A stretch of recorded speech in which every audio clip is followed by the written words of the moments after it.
One-step attack number 8 is defending a rear bear hug. So when the attacker grabs on with the arms in, the student first does a softening technique and then does a break, stepping to one side.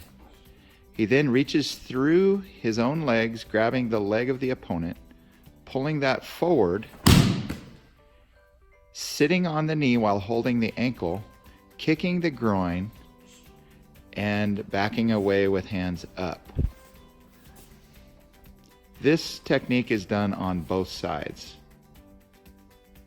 One-step attack number 9 is defending from a lunge punch. When the attacker drops back into a good guarding stance and lunges forward with a punch, the student does a cross block, protecting himself from the strike, and a groin strike simultaneously. From there, he grabs the front wrist, pulling the opponent into the strike with the opposite hand. At this point, he will step back with his back leg, driving the opponent to the ground. Done at full speed, it looks something like this.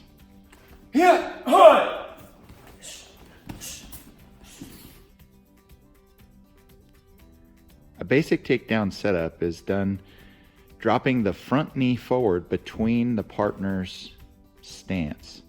From there, you place your ear on their belly button, head up, grabbing around the back of the legs as you swing the leg around. This is the basic setup. In working towards progressing into takedowns, this is what it would look like if we were doing a single leg.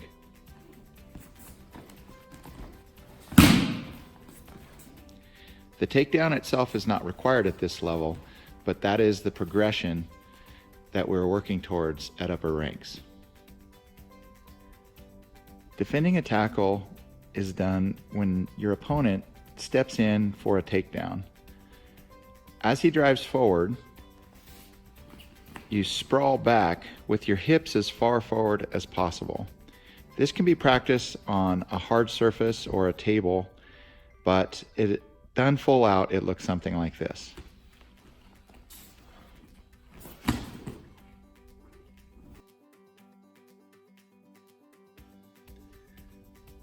The key lock is performed starting from side control. First, you drive the opponent's arm to the ground. From there, you trap their wrist with the hand behind the head, with your thumb on top, reaching underneath the bicep, grabbing your own wrist with the same grip. From here, you pull the elbow around the head, dropping the elbows tight to the mat, pulling them towards you as far as you can, and then raising the elbow up. The whole time you're trying to keep their wrist flat on the mat.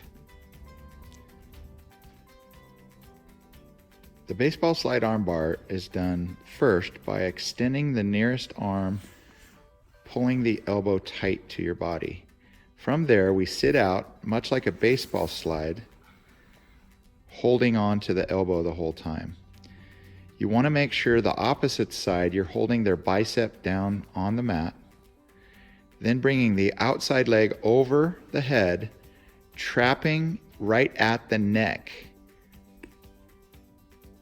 From there, we squeeze everything tight, lifting the hips up until a tap.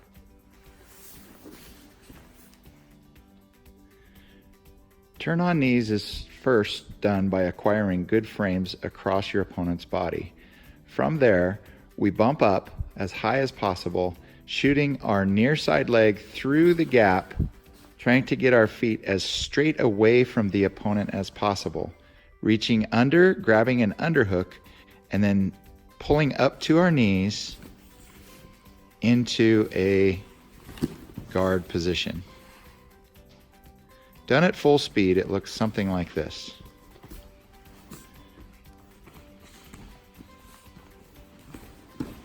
Notice the extension, the feet are directly away from the opponent's head.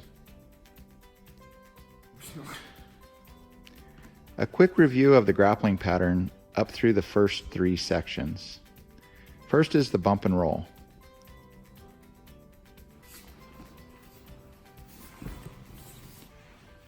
Then the basic cut pass. From there, shrimp escape to guard. Then we do the under over choke.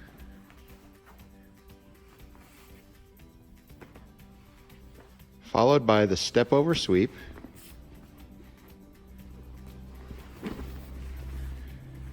The under choke.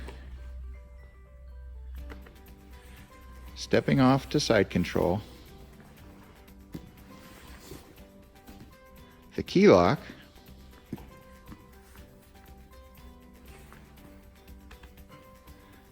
The baseball slide armbar.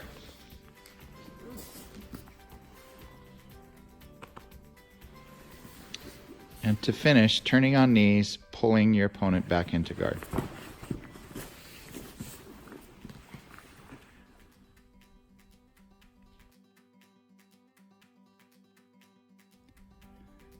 The 6 basic blocks and strikes begin with strike number 1, the attacker stepping back, bringing their hand to their chest just to basically keep it out of the way. Then stepping forward, striking downward at a 45-degree angle, basically at the neckline, somewhere between the shoulder and the top of the head. Strike number 2 is done on the opposite side, stepping forward, striking in exactly the opposite location on the other side of the body. Strike number 3 is performed by stepping back and then bringing the strike 90 degrees to the opponent, hitting either the ribs or the elbow. Strike number 4 is exactly the same on the opposite side. Strike number 5 is done by stepping back in a press block position and attacking the solar plexus with a slightly upward strike. Strike number 6 is performed by stepping back and bringing this strike directly over the head. The blocks are to counter each of these, done at a perpendicular angle. So block number 1, you step in a horse stance position, making sure that your hand reinforces the block somewhere near the strike. Block number 2 is the opposite on the other side.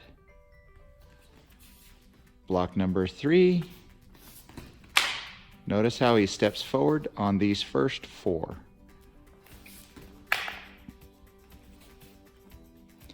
Block number 5 is done by stepping back, bringing the right hand up and pushing the stick away from the body. And block number 6 is performed by moving both feet and reinforcing the stick somewhere near the strike, directly over the head. Single Sinawali performed with 1 stick looks much like this. As we drop back, we want to keep our hand on our chest, first doing a high strike and a low strike, a backhand strike and a low strike.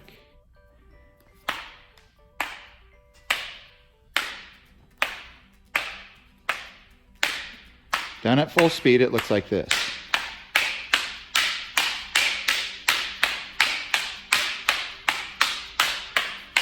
Acquiring a second stick so that we can do the same technique with 2 sticks requires we do our right hand, then our left.